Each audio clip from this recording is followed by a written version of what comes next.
Halo, selamat pagi. Salam sejahtera untuk kita semuanya. Bertemu lagi bersama teacher hari ini di hari Rabu tanggal 22 Juli 2020.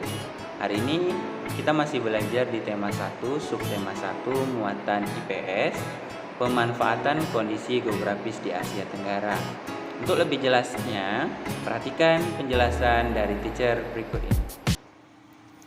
Hari ini kita akan belajar di tema 1 subtema 1, tema muatan IPS, pemanfaatan kondisi geografis di Asia Tenggara. Selanjutnya teacher akan menjelaskan tentang kegiatan ekonomi di Asia Tenggara. Sebagian besar penduduk di kawasan Asia Tenggara bermata pencarian di bidang pertanian. Jenis tanaman perdagangan yang ditanam di kawasan ini adalah tebu, jagung, karet, kelapa sawit, tembakau, dan anggrek. Lalu, teacher akan menjelaskan bentang alam negara-negara di Asia Tenggara. Negara yang pertama adalah Indonesia. Dataran rendah yang luas dimanfaatkan sebagai lahan pertanian yang menghasilkan padi, sayuran, dan karet.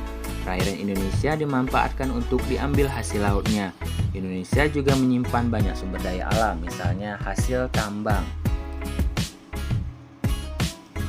Selanjutnya adalah Malaysia. Sebagian besar kondisi geografis Malaysia adalah hutan yang luas.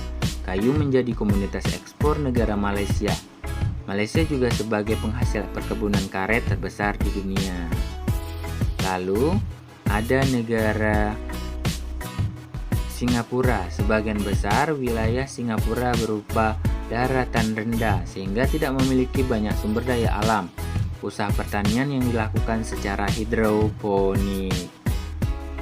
Kemudian ada negara Thailand. Kegiatan pertanian Thailand dilakukan di sepanjang sungai Chao Phraya. Hasil pertanian terbesar adalah padi. Bahkan Thailand dijuluki sebagai lumbung padi utama di Asia Tenggara.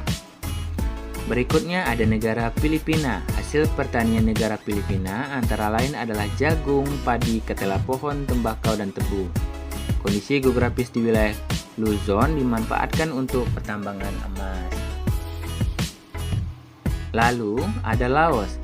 Dataran rendah di Vientiane dimanfaatkan sebagai lahan pertanian padi, jagung, dan tembakau. Sumber perikanan Laos terpusat di Sungai Mekong yang menghasilkan ikan karper dan ikan pers. Selanjutnya ada negara Brunei Darussalam. Sebagian besar bentang alam Brunei Darussalam menyimpan minyak bumi dan gas alam.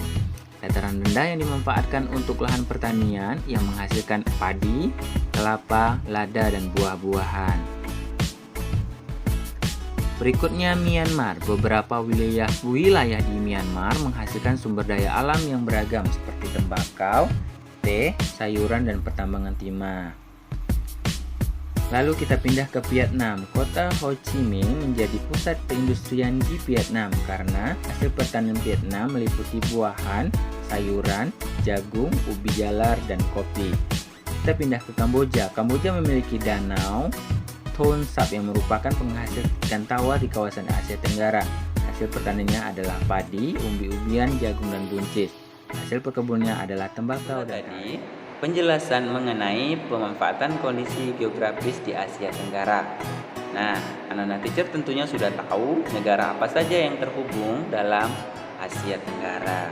Untuk lebih jelasnya, anak-anak teacher bisa bertanya kepada teacher apabila terdapat materi yang kurang paham, apabila terdapat kata-kata yang kurang dimengerti.